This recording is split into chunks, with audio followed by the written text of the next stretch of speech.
Did you have an AFX car, slot car, as a kid? If you're Gen X, you probably did.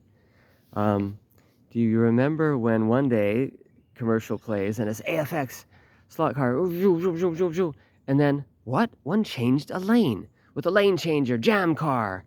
Do you remember that? You said, no, that's not possible. It's a slot car. It goes in a slot. It can't change lanes.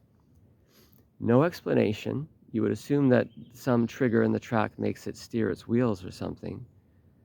But what if it's just the design of the track and the thing bounces off the side once in a while and it goes to the next lane?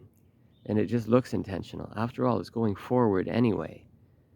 So if you bounce left, you just went that way, and then you keep going forward. The side rails would take you in. If you have side rails around the corners, when you bounce off a corner, there's a side rail there. Or just imagine side rails all the way through the track.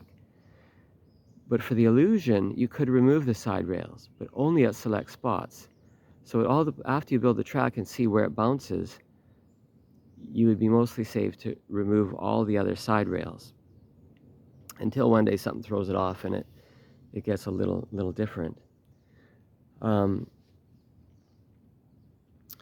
So then, one day later, another commercial comes on where you're at the toy store, and the same size of car now can drive around on the table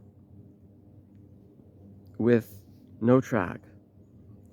It's a radio-controlled car the size of a slot car, and you say, that's impossible. Or an autonomous controlled. What the heck, bizarre, twisting your brain. It doesn't fit within the paradigm. We weren't warned. And additionally, the fact that these things didn't cost more money. If they're always $50 to $100, the price seemed to be maintained. It didn't go up much. So it puts in an additional twist. If it was 10 times the cost, we go, oh, I guess that's some amazing new technology. It's expensive to build or something. This is a Gen X talking. Modern, if it's just a computer upgrade, is simply the new chip. But back when there was more mechanical components, like a steering component and something that had to trigger it to steer, and we didn't see things that small. A 1/10 scale was typical, but they're pretty lame. They're so heavy with batteries. And kind of poorly made, low ground clearance. Well, it's meant that they were for flat surfaces. They didn't go well on the carpet anyway. So you couldn't play with it on your gravelly street. You had to take it to school.